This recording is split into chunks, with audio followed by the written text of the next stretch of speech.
With thanks to the Ojai Foundation for their space and support, the Joseph Campbell Foundation Mythological Roundtable of Ojai, California presents Keiron le Grice on the archetypal cosmos and the rebirth of the hero. Keiron is a core faculty member in the Jungian and Archetypal Studies specialization at Pacifica Graduate Institute, where he teaches courses on archetypes, alchemy, and synchronicity. He's the author of 3 books and the editor-co-founder of Ojai, the Journal of Archetypal Cosmology. Keiron has also taught in the Philosophy, Cosmology, and Consciousness program at the California Institute of Integral Studies and for Grove Transpersonal Training. He holds degrees from the University of Leeds in England and CIIS. Of note to the Roundtable, the rebirth of the hero was supported by a grant from Opus Archives, which allowed him to study their collection of Campbell's unpublished work. Well, thank you, Will, for the introduction and the invitation, and thank you all for breaking the cold. I know that the intention was we were going to be outside, and the plan was that it was going to coincide with sunset, but I see it's already pretty dark, so the year's moved on. Just on the Campbell Foundation grant, I got that when I was actually still a student, and then the teaching came later. Because I did a master's degree and a PhD at California Institute of Integral Studies with Richard Tarnas, as Will said. And I remember having a conversation with Tarnas in, I think it was about 2008.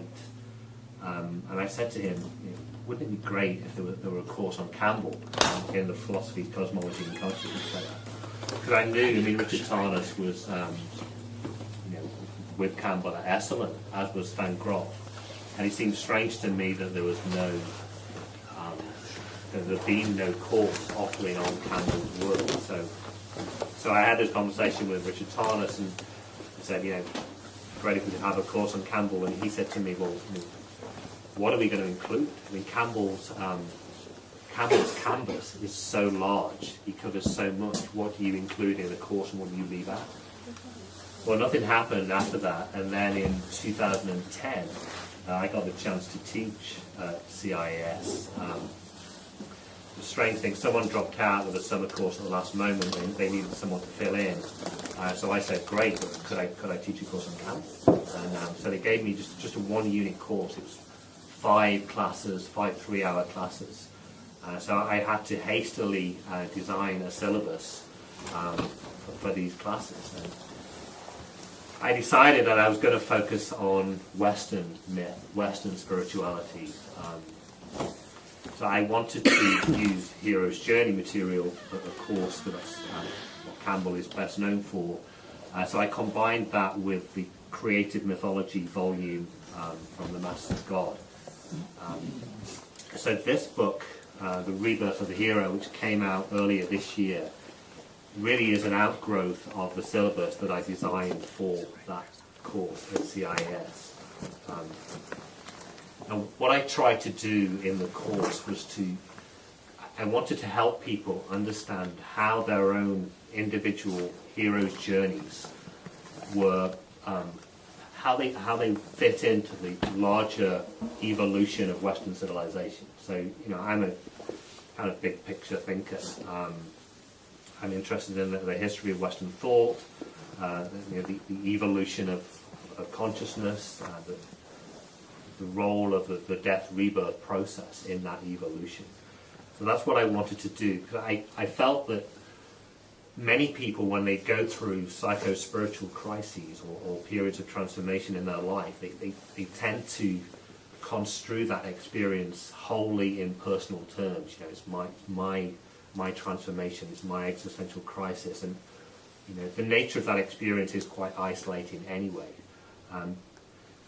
And that was true of my own experience too. A few years ago, probably about 10 years ago now, I really went through my own deep psychological transformation. It lasted a few years. And even though I knew Jung very well, I knew Campbell's work, and I'm very familiar with mystical literature, it still took me by surprise what I was going through, the existential crisis, the experience of dying, an actual experience of a psychological death. That took me by surprise, and so it's only later that I kind of understood what I was going through in terms of the whole pattern of Western culture, and particularly the separation of consciousness from the unconscious and spirit from nature. So that's what I'm going to talk about in the first hour, at least tonight. And that really is the topic of my book, The Rebirth of a Hero. There's two parts. It's divided into two parts. The first part looks at the big historical picture. So it begins with the separation of spirit and nature as suggested by the fall of man in the Garden of Eden, which Campbell has written on. And really it traces a trajectory all the way through to the modern era with Friedrich Nietzsche and his proclamation of the death of God. So I'm just going to speak a little bit about that. And then the second part of the book really is a more personal, not that it's about my experience, but it's directly related to the personal phenomenological experience of death rebirth, of what that is like. Now, I tried to write to explain in more direct terms perhaps than Campbell does in The Hero with a Thousand Faces what it feels like to go through a descent into the underworld, what that is actually like, what it feels like to pass through the opposites or to refuse the call to adventure. I mean, I'm sure you're all familiar with the basic schema of Campbell's monomyth, the separation, the initiation or transformative journey, and then the return. So that's really what I wanted to do, to help people have a sense for what each of these phases of the hero's journey, each of the challenges of that journey are actually like in reality, and to help people navigate that process. I use examples from modern film, Star Wars, Lord of the Rings, The Matrix, Pan's Labyrinth, and I try to show how particular scenes in those films illuminate the psychodynamics of this transformative process. So I'll get onto that in a moment. Now we're going to begin at sunset, as I said, and sunset, as I'm sure many of you are aware, has a symbolic significance too. In symbolic literature, in esoteric lore, the sun is often the symbol of the light of consciousness. So the sun is the light of the conscious ego. And so that the sunset moment is the symbolic moment when the sun, the consciousness, returns to the darkness of the unconscious. So we have the sun-moon relationship, where the sun is the light of ego consciousness, the dominant light of daytime, of course, and the lunar, the moon, is the ruler of nighttime. The moon in esoteric lore is the great mother. It's the matrix of being, out of which the sun emerges each day and journeys across the sky and then descends back into the darkness of the underworld, as it were, at night. So in my own life, I've been very struck by the work of Friedrich Nietzsche. Nietzsche's declaration of the death of God, it's about 1882, something like that. I mean, this is a pivotal moment in the evolution of the ego, the Western ego.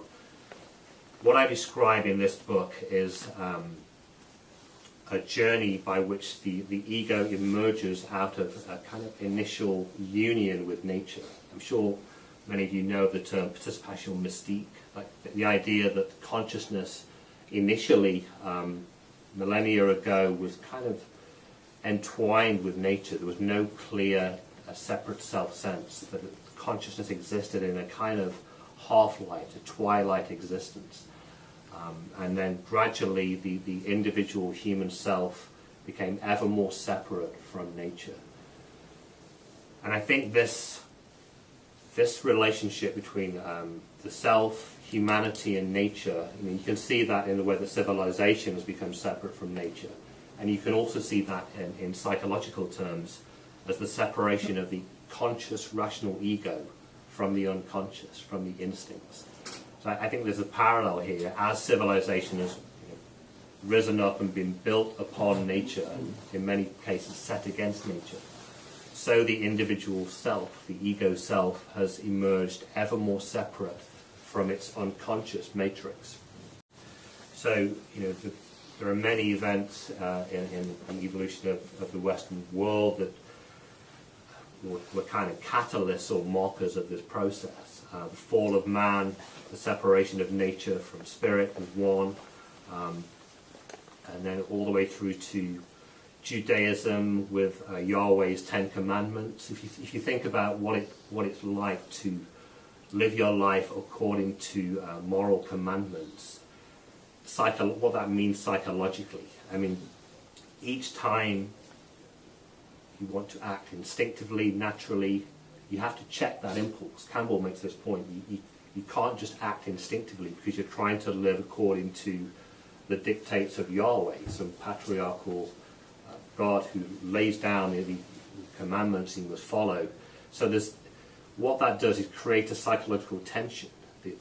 One has to become aware of the forces that are moving us, and it creates a tension between reason, rationality that's trying to live in a moral, religious manner, and the instincts that we just live rather unconsciously. So I think that kind of development, it draws forth ever greater self-reflective awareness, ever greater consciousness, because individual human beings had to become ever more aware of the dynamics within them, within their psyche. So I think that had the effect of separating the rational ego from the instincts. And you can see this process all through the history of Western thought. I mean, Campbell focuses on the troubadours, the idea that the troubadours in romantic affairs chose the person to which they wanted to give their love rather than follow the prescribed patterns of that time. And Campbell sees that as the beginning of creative mythology, creative individual mythology. So we get this transition from collective mythology, like Christianity or the Greco-Roman pantheon of gods and goddesses, over the centuries to the emergence of creative mythology, particularly in the modern era. Now, to go back to Nietzsche,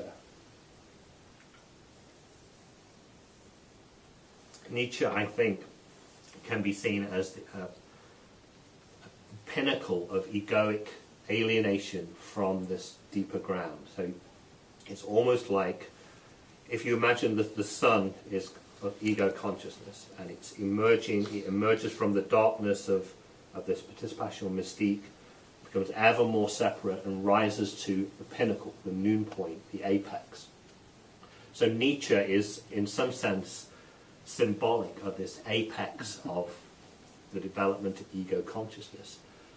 But he's also extremely alienated. He's grown so far removed from the instinctive, natural state that he experiences the crushing sense of alienation.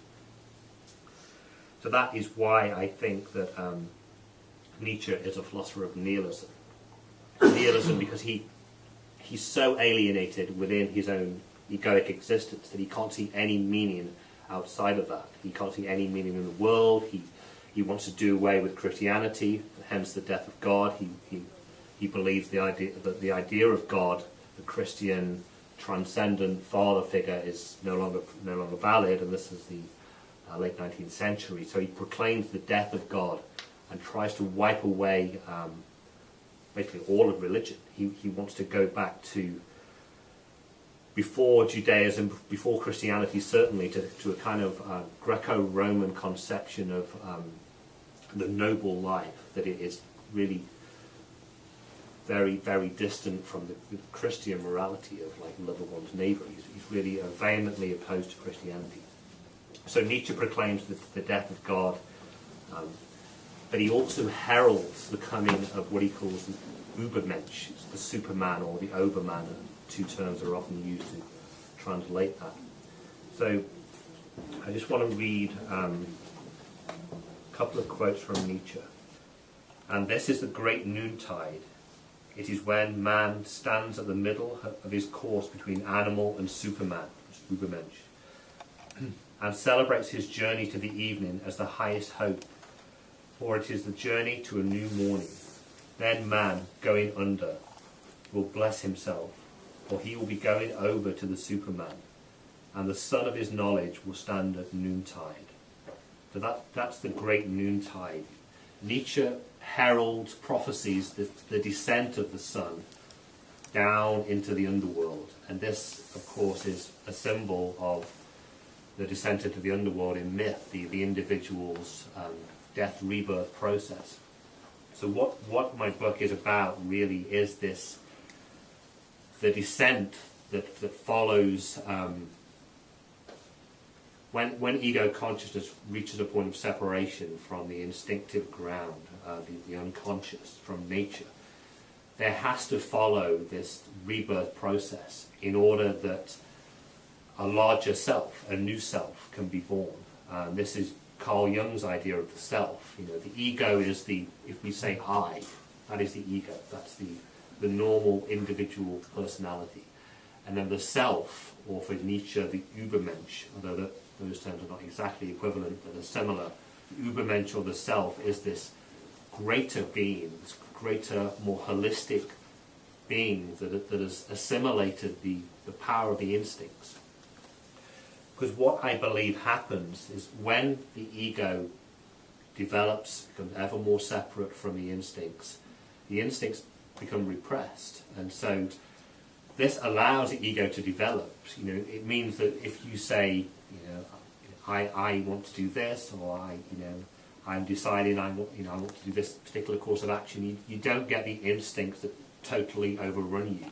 You have a degree of volitional autonomy separate from one's emotions and the drives that are moving us. But in order for psychological growth, psycho-spiritual growth to move to another level, the I, the ego, has to come to terms with the instincts and the emotions that have been repressed. Now, I think that is what individuation, the process of individuation, is to do with. This is Jung's term by which the ego becomes aligned with its deeper self. This is individuation. And the essence of that is a death rebirth process. The ego dies to itself, to its old existence as an autonomous, ruling principle of consciousness, and realizes that there's a deeper authority within the psyche. So what I think that Campbell's monomyth, Campbell's hero's journey model, is a very good symbolic illustration of the individuation process. They're not exactly the same again. Joseph Campbell is more mystical, I would say, than Jung, in where he takes it ultimately, but still many of the phases of the hero's journey are directly relevant to individuation. So let me read one more quote here.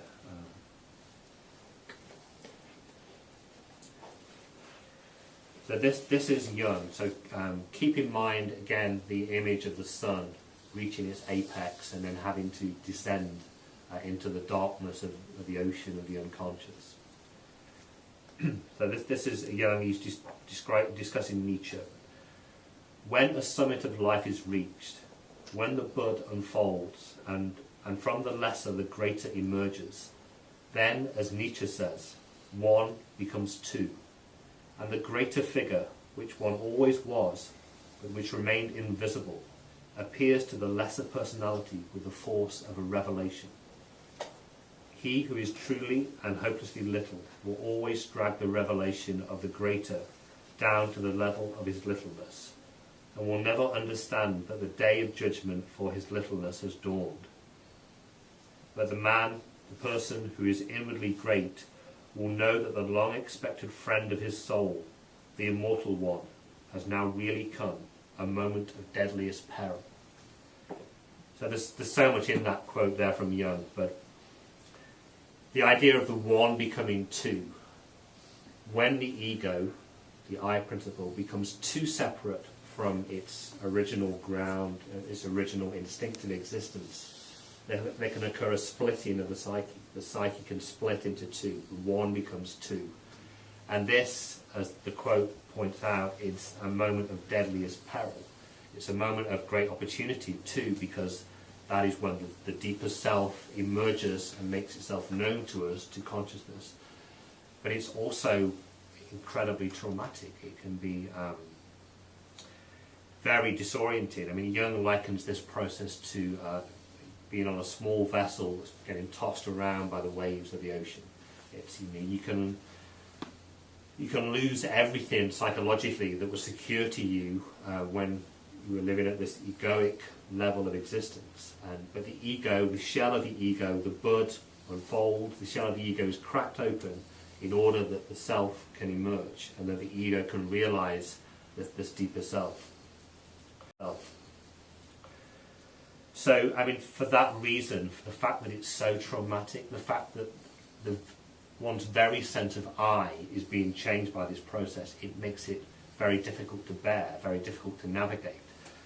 So it occurred to me that something like the hero's journey model could be invaluable.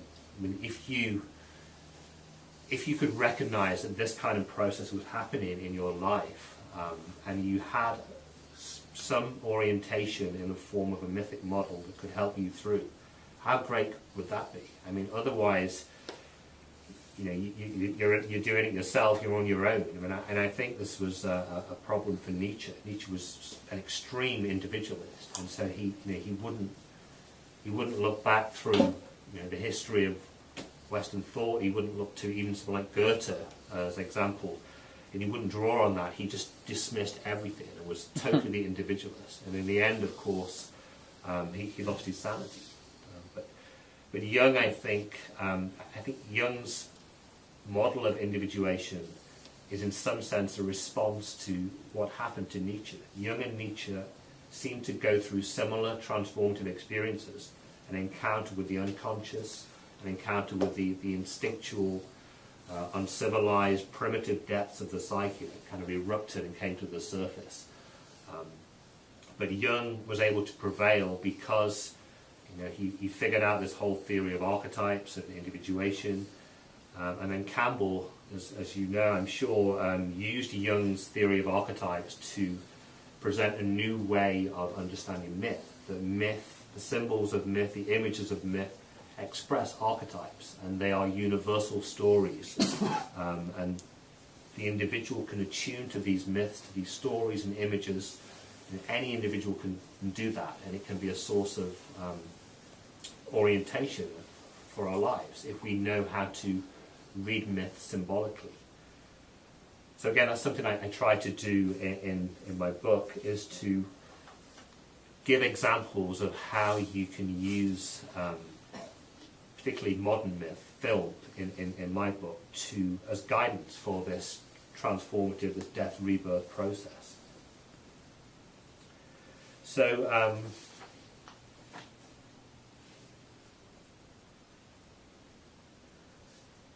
let me see.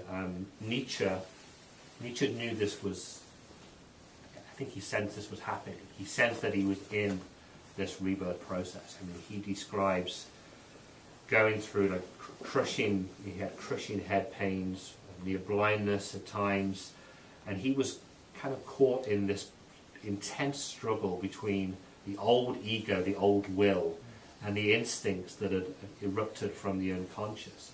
And it was just like a standoff, and he was just suffering immensely through this process. But I think he realized that it was necessary, that the suffering, the trauma that he was experiencing was the medium by which this new greater being could be forged. Now, I juxtapose two quotes in my first book. This is called The Archetypal Cosmos. Friedrich Hölderlin was a German romantic poet, and he said that humankind cannot bear the God's fullness often. Humankind cannot bear the God's fullness often. And then Friedrich Nietzsche said, man, the human, man is something that should be overcome. And I think that Nietzsche's image of the Übermensch is of this greater being, or young self, is the greater being that can withstand and contain and express the archetypes in all their power, the gods in all their power, gods and goddesses.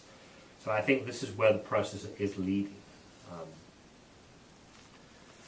So how different would it be if people going through their own existential crises or experiencing, psychosomatic symptoms because they're going through profound, deep psychological transformations, if they could see their own experience as part of this bigger picture, the evolution of consciousness, the emergence of the ego, the transcendence of the ego in bringing forth the self as a new, deeper being, or even the relationship between spirit and nature. That Jung believed that we recognize the transcendent nature of the divine. For millennia, people have worshipped God up there in the sky in heaven, the transcendent Father God. That's the transcendent side of spirit.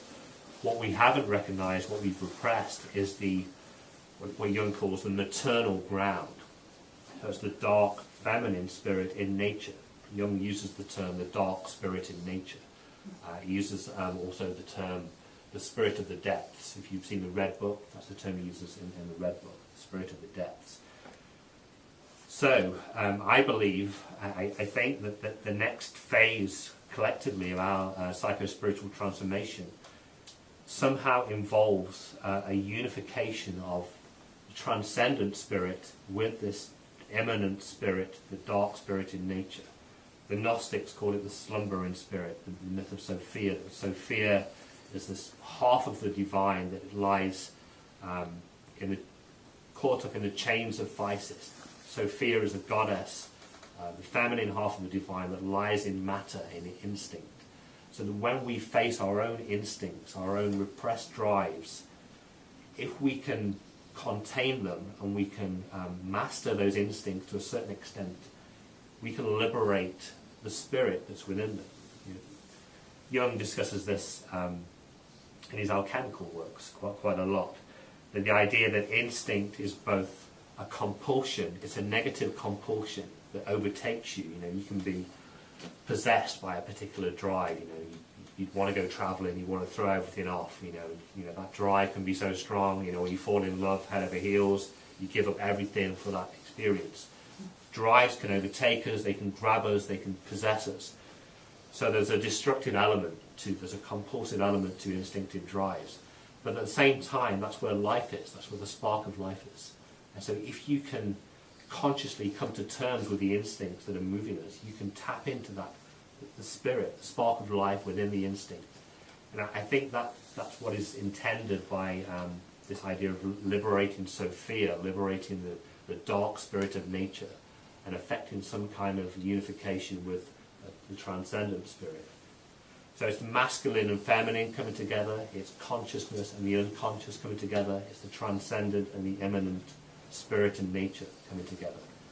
And I believe that it's the destiny, the trajectory of the West to make this process happen, because Jung again believes that the ego, the I principle, is the vehicle of self-reflective consciousness. We can't know, we can't be conscious without an ego.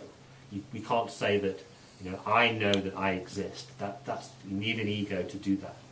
And so in order for the spirit to, for God, if you like, to become known, there has to be an ego to know the divine. And similarly, I think there has to be an ego, a rational ego, to help face the instincts and liberate the spiritual essence in matter, in nature. And that's a lot to take in, I know, but that's what I try to cover in the first part of this book, is this big picture view of what is the background to the existential crises and transformations that people are going through today. Because perhaps naively, I used to think that nirvana was like the ultimate spiritual experience, the enlightenment, that the Eastern path, somehow they had it right, and the West was kind of deluded. Christianity, it's just gone astray and lost contact with its deeper message. For me, Hinduism or Buddhism, they seem to be they have the ultimate answers. This was when I was in my 20s. But I was disturbed by Nietzsche. I don't know if any of you have read The Spoke Zarathustra. It's a fine book, but Richard Tarnas once said to me that certain people shouldn't read that book. Tip you over the edge. I mean, it's so I used to read Nietzsche and be like, wow, this is a little bit disturbing, and yet very, very hypnotically alluring, enticing. There's something deeply profound here, but it's also dangerous. And I used to wrestle with Nietzsche's perspective, which emphasized the individual, really emphasized the individual, perhaps too much, and the Eastern views, which de-emphasized individualism. You transcend, you deconstruct the ego through meditation or the Eightfold Path or whatever it might be, and you realize the unity of all things. You realize the unity with God, with the spiritual dimension, and that is nirvana, that enlightenment experience. But then it seemed to me that, well, if that is the case, then what's happened in the West, is that just an aberration? Is it an error that the ego should evolve as it has, the modern self should become so separate, that we should have these well-defined sense of personal identity? That used to bother me. And then when I went through my own crisis of transformation, a big part of that was, for me, the realization that the Western spiritual idea was carrying something extremely important. And I think you see this in Campbell. Campbell, very much the champion of Eastern thought, but he's also the champion of the individual. The Grail legend, or the Knights of the Round Table that go off on their own path, off the beaten track, find their own path through the dark forest. Campbell champions individualism. He's obviously very influenced by Nietzsche. So he has these two elements, both the universal Eastern Enlightenment perspective, but also the affirmation of the unique value of the individual's life. And what is it that Campbell said? That no one like you has ever lived before, no one like you will ever live again. That kind of the deep value, the preciousness of the individual's essence, and somehow that the West, in emphasizing the individual and emphasizing the ego, is carrying that unique spark of selfhood. So that, for me, the realization that maybe, at least for my life, that enlightenment, nirvana, wasn't the ultimate, but there was this other path, like a romantic path that is more aligned with instinct. Again, it's Campbell's idea of following your bliss. He uses the Sat Chit Ananda idea to explain that.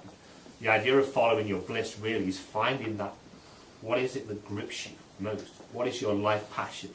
What is the flow of instinct within you that you can ride the back of instinct? The idea, Campbell's image of riding the back of the Dionysian leopard without getting torn to pieces. I think that is the Western romantic ideal for how one should live. Dionysus is the god of instinct, of impassioned frenzy, the wildness of nature, the wildness of instincts as they curse through us. And to ride the back of that, is to align ego consciousness with this flow of power from the unconscious. And I think that is one aim of individuation. So for me, it was something of a shock to have to entertain the idea that nirvana perhaps wasn't the final answer. The perennial philosophy wasn't the final answer, but there was some value, unique value in the individual's life.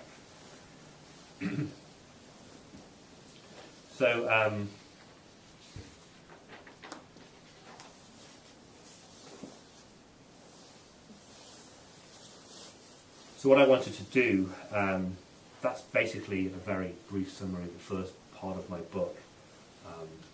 I also look at the role of the creative artist, creative mythology. For Campbell, there's two main elements to creative individual mythology. There's the idea that the modern artist is in some sense the new myth maker. That, people don't collectively subscribe to Christianity as the one myth of Western culture anymore, and so there's been this what Campbell calls the disintegration of the orthodox traditions. The orthodox religious traditions have started to disintegrate, and that's ushered in a period of creative individualism. So within that, according to Campbell, it's the role of the artist. If the artist can get in touch with his or her own depths, they can give form to new myths. They can shape new myths. So that's one aspect of creative individual mythology. The other one, which Campbell is probably even better known for, is the idea that we can learn to read myths metaphorically and thereby gain access to their psychological import, rather than seeing myths literally. And I think probably millennia ago, the Greco-Roman era, people did actually believe that gods and goddesses inhabited Mount Olympus. I think that's very likely. So Campbell's arguing for an intrapsychic view of gods and goddesses, that they are not, of course, physical, really existent beings, but they are symbolically expressive of archetypes, the powers and principles of the psyche. So if we can read myths with that psychological lens, we can understand their value for our life today. And that, of course, is what Campbell really champions. So what I'm going to do now then is just move on to the second part and go through, give some examples of the different stages of the hero's journey and how they might be experienced personally and what they indicate in terms of psychological dynamics.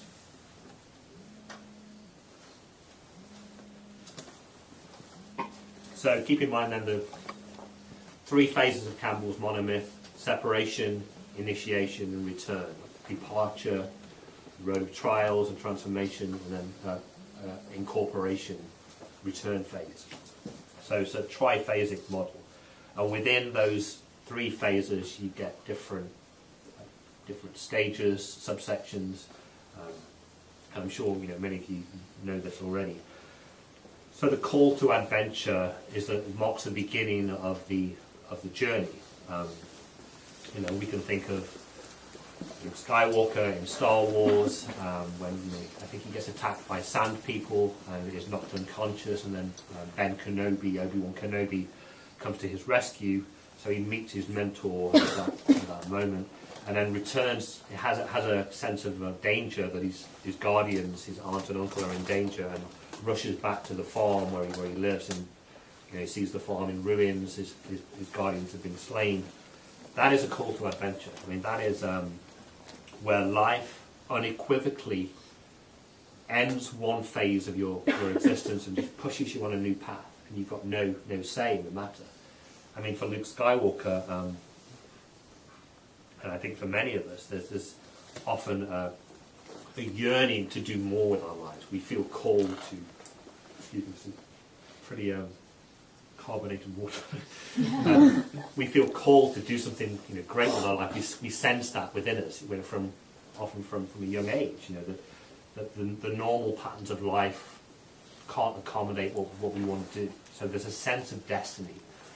And in that instant, when Luke Skywalker's old life is ended, that is when destiny comes through with a firm hand. It's and just totally wipes away the past. So there's no choice. Luke Skywalker is thrust onto a transpersonal life destiny from that moment.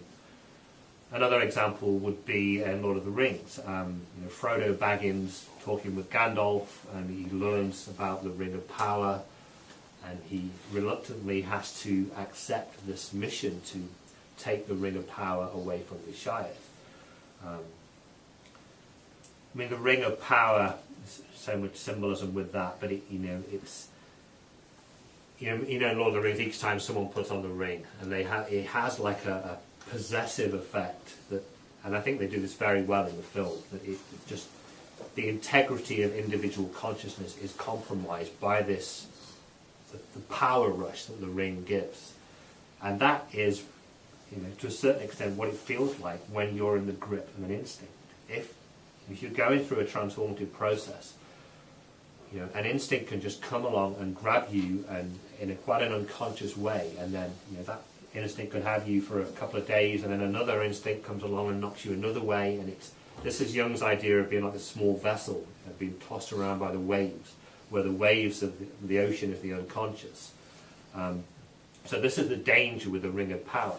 So Frodo, of course, accepts this mission that he doesn't want to do, but again, he's been yearning to kind of live like Bilbo, to have the adventures like Bilbo. He knows in his depth, somewhere in his depth, that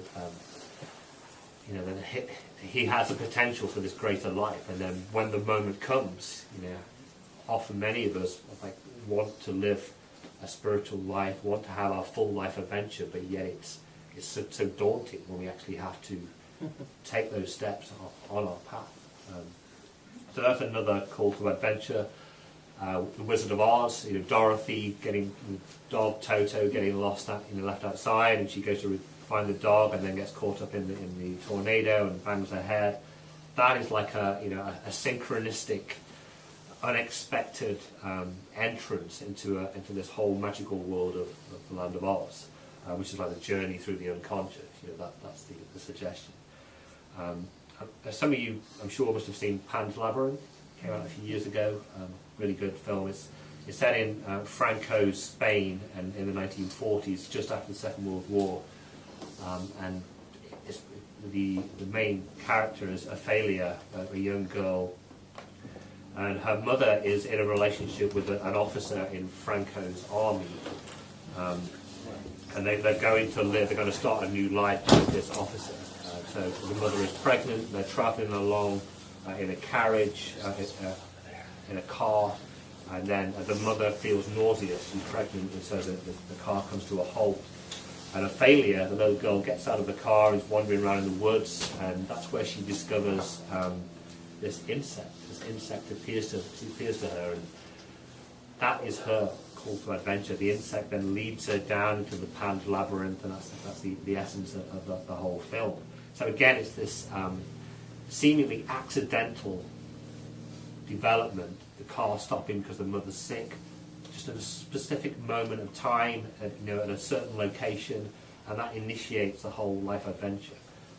And that's what it's like, I think. The unconscious arranges life situations for us that call us at a specific moment, whether it's a synchronicity or a dream or just the arrangement of events.